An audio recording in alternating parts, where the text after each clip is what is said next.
Ready? Shem Hashem Na'aseh V'Nasiach. We know that this Parsha in Eretz Israel, in America, they're Parsha behind us. But this week, we're going to be reading Parshat Hukat. And it says, Unkelus, when it translates Zot Hukat Torah, it translates Hukat as this is the Gezerah of the Torah. In every other place where you have Hukat, it doesn't say Gezerah. This is the only place in the Torah that Unkelus says Gezerah. Now we know that in the past history for the Jewish people, when it comes to this Parsha, usually it's not a good time for Am Yisrael. And over the years, we've seen that during this week, a lot of bad things have happened. Unfortunately, this week, when 4 people were murdered here in Eretz Israel, just a few days ago, and another person who was in a big accident yesterday. Actually, this Shiur is going to be for Refuah Shelema, also for him, Eliyahu and Miriam, a little kid that was hit by a bus from Ramot. How we have to pray to Hashem to stop the Gezerot, and all the Gezerot Ra'ot should go on the Goyim, and all the Gezerot Tovot should come on Am Yisrael. Amen. What does that have to do with us? And a lot of times when there's a lot of bad things that are happening, a lot of times the Charedim are involved in it. Either you see that a terrorist kills a lot of people that are with the kippah, what have you. So somebody asked one time, why is this happening to Haredi people? Why is this happening to Haredi people? If they're doing the mitzvot and they're keeping the Torah, why a lot of bad things that are happening in the world, the target are Jewish people that are Haredi? So one of the answers that I heard, and this is something that says Dorsheni for us, is that because when a father has 2 kids, and one of them, he knows that he's gone through school and he knows the laws and he should be abiding by the laws, and one of them has not gone to school to learn what the laws are. And if 2 of them are doing the same bad thing, the father is going to be more angry on the person who learned the laws. So too by us, that if we know the laws and we're more Haredi and we know the Torah, we have to get ourselves more together and to pray to Hashem to help us do all the mitzvot the way we should do it, and not chas v'shalom take the easy way out. I'll just give one example. So what does that mean? That means that we have to go fix the world? No. First we have to fix ourselves. But what's going on around us? Like last week, unfortunately, when I was getting the Shiur here 2 weeks ago, there was a abomination parade happening in Eretz Israel in Yerushalayim. Now, does that mean I have to go and stand over there and put up signs to stop that abomination? Maybe. But a better answer, when I ask around what we should do, is that we have to pray to Hashem and cry to Hashem that this is bothering us. If you're seeing this in the street, if you see that someone's Mechalel Shabbat, someone's marrying a Goya, or someone's doing all these averot, if we're not doing it, but if we see other people, our brothers and sisters, we have to pray to Hashem to say that the Shekhinah is in Tsar. And we have to pray that for the sake of the Shekhinah, not to be in Tsar, not to be in pain, that it bothers us also to see these things. And Hashem will see this, and He's going to, Bezat Hashem, take all the bad stuff away from us. That's just the introduction to the Parsha, and Bezat Hashem will say, with that will start. Like we said, Zot Hukat Torah velo Hukat Para. If this is a Parsha dealing with Para Aduma, the red heifer, what does it say? Zot Hukat Torah. She said Zot Hukat Para.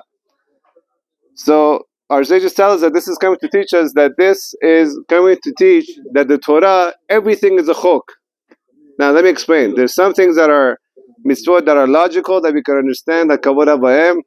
Any person who has a head on his shoulder knows that he has to respect his parents.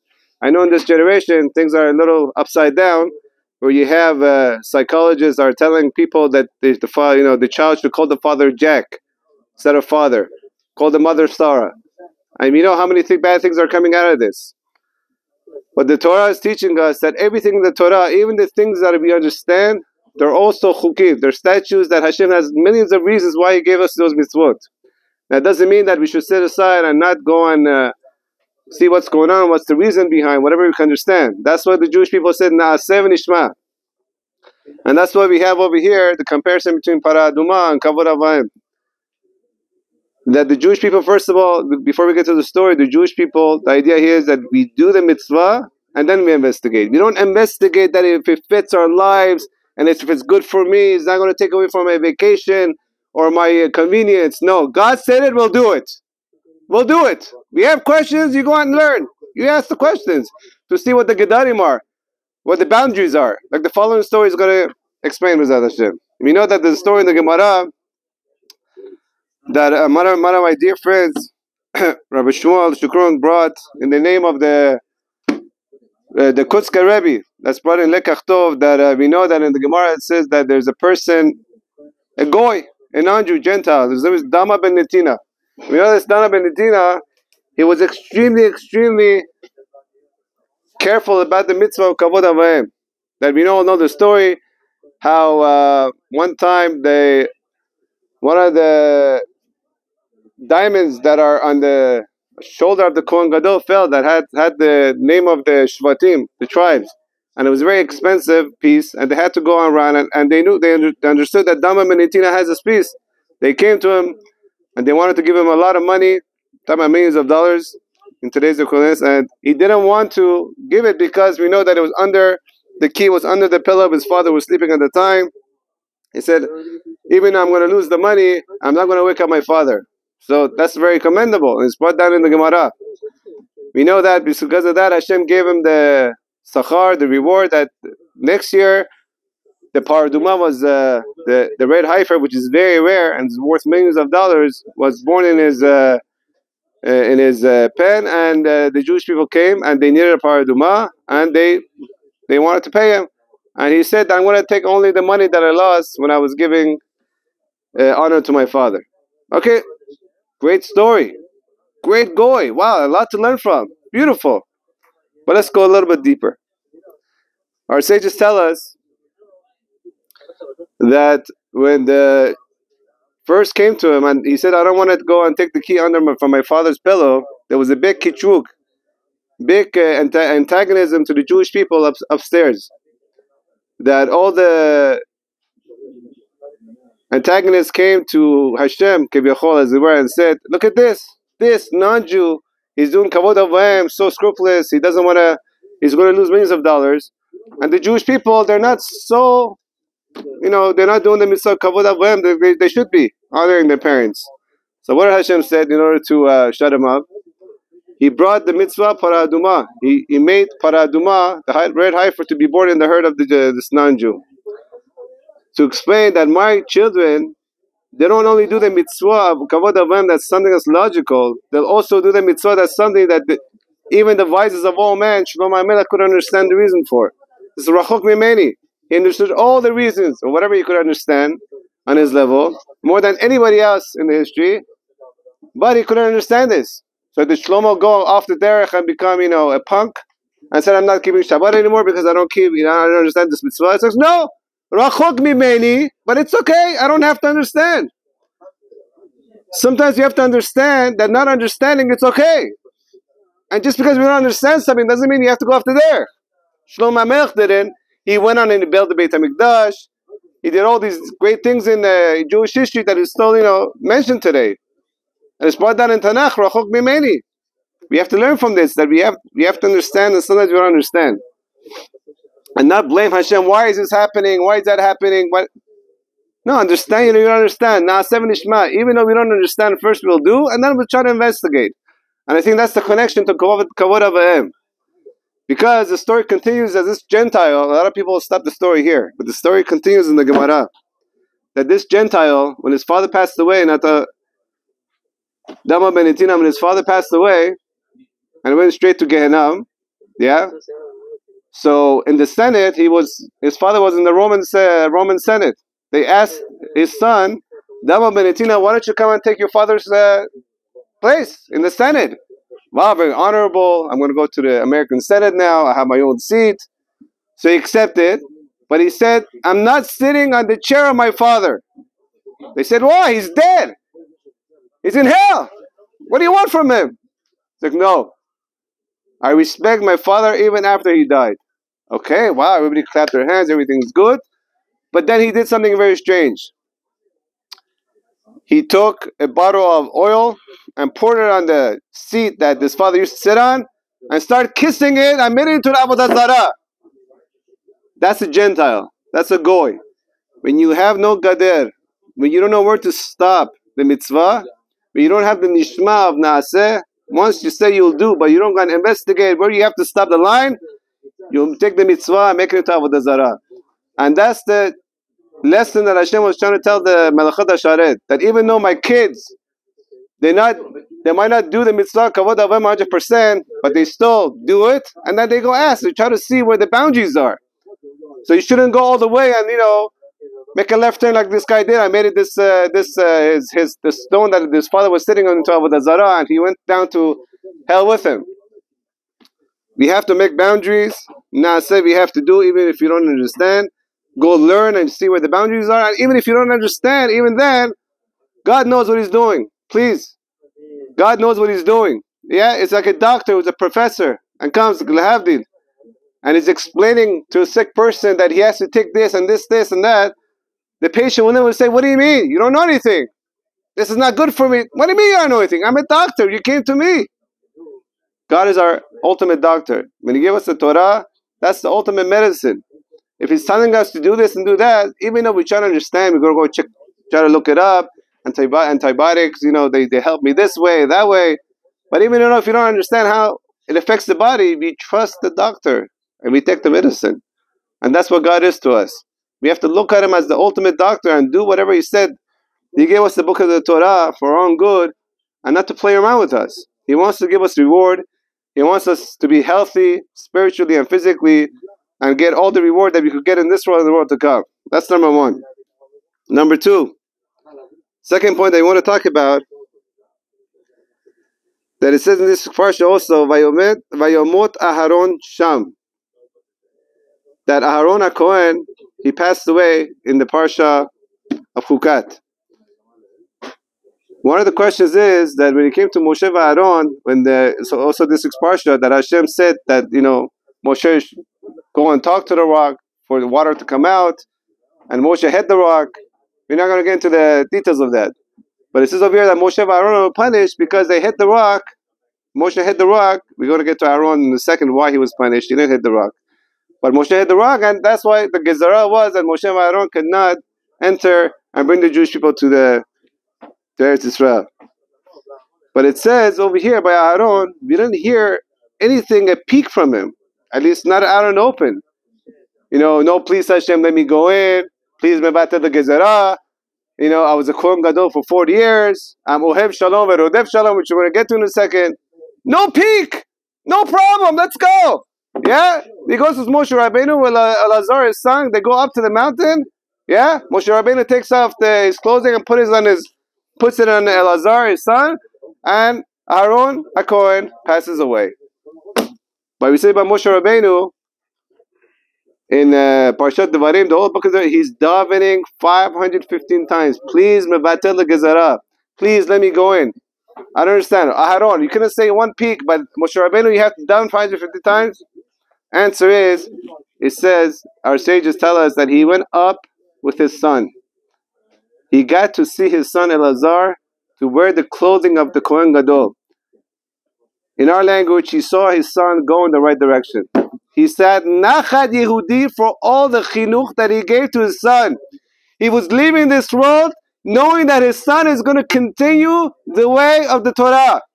He brought his children into the world. He taught them, gave them chinuch of Torah. He sent them to yeshiva, the daughters to Beit Yaakov, and he knew that he's leaving this world happy. So he didn't complain. Baruch Hashem, my son is going to carry on my legend. He was happy to go. He did his, whatever he could do, his maximum. That's why I thought, Baruch Hashem said to Dishmai, it says over here that it says that Aharon went with Moshe al-Ha'ar, meaning he got to the maximum, he got to the peak. He got to the peak of Everest. The maximum potential Hashem gave him, and the maximum he could put it in his kids. That's why he went so easily and happily. So we have to ask ourselves, I was just talking to us, are we giving our children the chinuch that after 120 years we're about to leave this world? Are we going to leave with a smile that we put our kids into yeshiva, our kids we put in Beit Yaakov? We tried our best. Now, whatever the results are, That's not in our hand. We have to pray and we have to try. There are people like we have Chizkiah and Naomi that they had Menashe, or some people that didn't turn out good. In the end, by the way, Menashe even turned good because of the prayers. But Hashem wants you to do your potential. You do your maximum in prayers. And that's what Harun HaGoren did. And he saw, Baruch Hashem, the results. After 120 years also, we want to go upstairs and tell Hashem that we did our maximum. We did not put our kids into public school. We didn't send them to all these different places. No, it's good. Whatever, it's going to be good. Everybody's doing it. The kid's got to be a kid. A kid has got to be a kid according to the Torah. And it's better for you to cry today and not cry tomorrow. Like we see so many things that are going on today. Only if I had sent my kids to yeshiva. Rabbi, you were right 10 years ago. Only if I did not spend so much money to go to Cancun 5 times a year. And complain about the Board of Education. They're taking too much money from my kids. The story is compared to somebody, Chas v'Shalom, who has a sick son. And he doesn't have enough money for the surgery. What kind of father would not go from house to house collecting money for his son to do the surgery? And spirituality is less than that? A lot of people complain today, no, I don't have money, I don't have money. Let's say they only have money. We were talking about spiritual surgery. To send them to colleges today, to public school? So a person goes house to house and collecting money. Why is that less severe than someone's Chas v'Shalom son who's sick physically? Same idea. That's what we learned from Aaron HaKohen. After 120 years, he went up and said that he went from door to door. He did his potential. He cried. He did his best. Now he's living on top of the peak, the climax, Rosh Hashanah. Number 3, we want to talk about, it says, Vayomot Aharon Sham. This is the only place in the Torah. This is the only place in the Torah. You could check me. From all our forefathers, Abraham, Isaac, Yaakov, Moshe, David, Shlomo, anybody, there's the only place in the Torah that the Yortzeit is mentioned in the Torah. Not this week's Parasha. In a few weeks, we're going to see it says the first of the month, the 5th month. We know that by tradition, that's Rosh Chodesh Av. Why is he the only one that's mentioned in the Torah? One of the answer is, the our sages tell us, he's the only one that the Yortzeit is mentioned because he is the semblance, the poster child, if you could say, for peace. Ohev Shalom, Rodev Shalom. And there's no bigger bracha than, keeps all the brachot in it, than Keli Makzik bracha, that's Shalom. Meaning if you have peace, you have everything. What did Aharon do? Yeah, we're talking about the Kohen Gadol. The highest person, the most kadosh person that goes in the Kodesh HaKodashim, the holiest place and the holiest day of the year. He has time to go and do Shalom Bayit for people. Yes, he made it his time. He went around, he saw people on the street, they were fighting. He saw there are a husband and wife, they're about to get Chas v'Shalom, a divorce. He went and convinced them not to. He saved no less than 40,000 zugot. 40,000. They were getting divorced for ego purposes, whatever it was. They wanted a divorce. He saved them. And 80,000 kids were born. They were all named Aharon HaKohen. Because Ohev is Shalom, Rodef Shalom. And he's the only one in the Torah that says, V'avku oto kol Beit Yisrael. When he passed away, man, woman, girls, boys, everybody cried. Because they knew that this is a person that made Shalom. Okay, so we might say, if Shalom is such a big thing, so why don't we just all make Shalom? Let's not look at people doing Averot. Let's, just Shalom, let them be, everything's okay. He's like that. Between everybody, we all do our Averot, Chas v'Shalom. No, that's not what Hashem wants. We have to look at Pirkei what it says. Ohev Shalom, Rodev Shalom. Ohev et Abriot, Lekarmon leTorah. Translate it. Aharon HaKohen, it says that he loved peace, but he also chased peace. And the first part goes with the second part. Ohev Shalom means that Ohev et Abriot. He loved everybody, but he was also Rodev Shalom. Yeah? Ve'kavram leTorah. When he sees that somebody was off the derech, he went and told them and gave him hochacha. My son, why are you doing this? My daughter, why are you dressed like this? It's not sinyut. He was Rodev Shalom, where he had to push it away. Yeah, he told somebody's going to have bad influence on the kids. He says, please, Esav is coming with Yaakov. Come on, let me stick around with your kids. No, but you have an iPhone. You're going to bring your iPhone to my house. You're going to bring your stupid ideology to my table? No, let's talk outside. Let's tell you that this is not okay also. And then once you get your ideology together, then you come. And then my kids could see you in a... But just to bring everybody in because we love everybody, that doesn't work. Oh, so we should throw this guy away? No. Rodef shalom. Yeah? Torah. Go outside and say this is not right. This is right. We don't do this in our house. Please, you respect us when you come to our house. Let me tell you why this is wrong. And of course, pray for them. That's why we learn Ohev Shalom and Rodef Shalom. That's why Hashem loved Aaron so much. He knew exactly when to go and make peace, and he knew exactly when to give hochacha and to get the people l'kavram the Torah. And that's what we have to do. To be like Aaron HaKohen, Ohev Shalom and Rodef Shalom. We have to know where to do Shalom and where to be Rodef Shalom. Next point, which carries on to this, what we talked about to the next point, it says, Ashelo hitkadashtem oti. Like we said earlier in the rush over here, that Hashem told Moshe to take my staff, take the staff, but go to talk to the rock. So Moshe and Aaron went. The whole story over there, obviously Moshe doesn't want to just, he's not having a bad day. He wants to do the will of the Torah. But this whole story, we're not going to get into it. The rock disappeared, it went away, this and that. The way that the people came and asked the question, it was in a very rude way. So he got upset and he hit the rock. Okay, so what do you want from Aaron? I understand you don't want Hashem to bring Moshe because he hit the rock and he didn't speak to the rock and the Kiddush Hashem wasn't so great. Well, what do you want from Aaron? Ohev Shalom and Rodef Shalom, he just told me. Leave him alone. So our Chassidus just tell us, and this is very scary.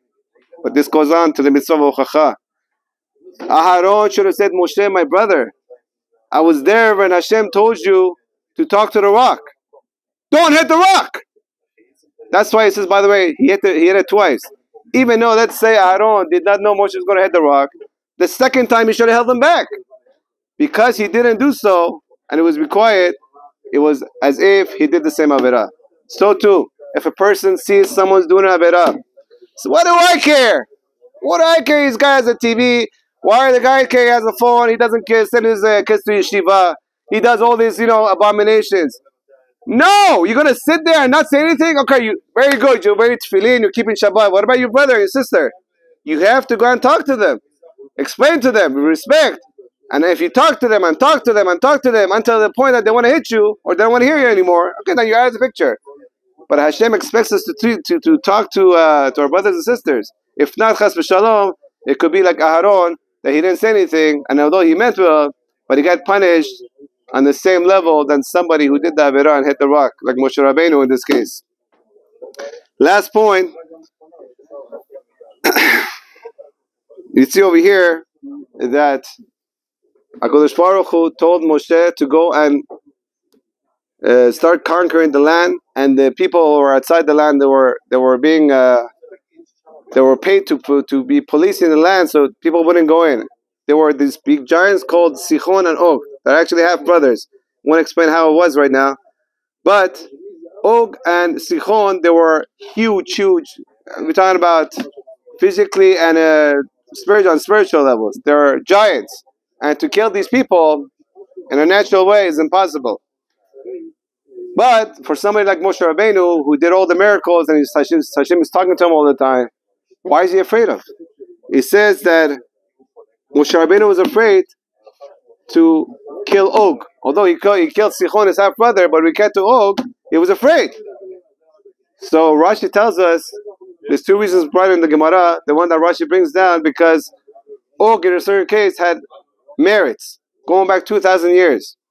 By Avraham Avinu, when he came and told Abraham that Lot was taken captive, so he had the merit that Abraham went and saved Lot, and from that there came Moshiach. Moshiach will come from Lot, but in the end he had the merit that coming to Abraham. Another reason says in the Gemara, because Abraham, he agreed that Abraham should do Brit Milah on him. And the Zuchut of the Brit Milah, that's what Moshe Rabbeinu was afraid of. He didn't care about his physical, he's being a giant Bigfoot. It didn't bother him. What bothered him, that he thought that maybe the merit of the Brit Milah or this mitzvah that he did is still going to affect him. Comes Hashem and says, Al tira oto. Don't worry about his ot. Ot means ot Brit Milah. It's a sign of Brit Milah, the covenant men have between the Jewish people, have between Hashem and us, that we do the Brit Milah on the 8th day. But that's only on condition that we keep the Brit Milah. You know, a person can't have a Brit Milah and grow up and be like Esau and go and do all the Avirot in the world. Yeah? In that way, it says that in the Gemara that Avraham Avinu is waiting by the gate of Gehenna. Yeah? At the entrance. And he takes all the Jewish people who are coming over there. He says, did you do Brit Milah? Okay. Let's say how many Avirot you have. Only up to 12 months. He's the one who takes them out. Or he doesn't let them in. Based on whatever Avirot they had. But people who have messed up the Brit Milah by going with Goyot, by going with people that they're not supposed to be marrying, Gentiles, or they do all these things to ruin their Brit Milah, all these bad acts, is Avraham Avinu. He takes the Jew himself and stuffs them into the Gehenna. He says, I'm responsible to take you out only if you kept the Kedusha and Tahara. But if not, I'm sorry, I have to push you in. You see from this how important it is that when it comes to mitzvot, we can't just play around with it. Okay, Baruch Hashem, Brit Milah, and I could do all the avirot I want in the world. I know that Avraham is going to come out and take me out. No, it doesn't work like that. Hashem loves us. He wants us to keep us in the right place in this world and also give us the biggest world in the world to come. But that's on condition that we keep the covenant of Brit Milah and Shabbat and other things in the Torah, tefillin, that are called Brit. If you do it in the right way and you don't mess up with the Kedusha, just like right now, it's the summertime, and that's why these Parashot are coming in our time right now, in the summertime, to teach us that Kedusha, when it comes to men, for Shemirat Hanayim, and also the Kedusha of the Brit Milah, that we have to be careful with our Brit Milah, that we have to use it only in marriage and not, to mess around like the Gentiles do.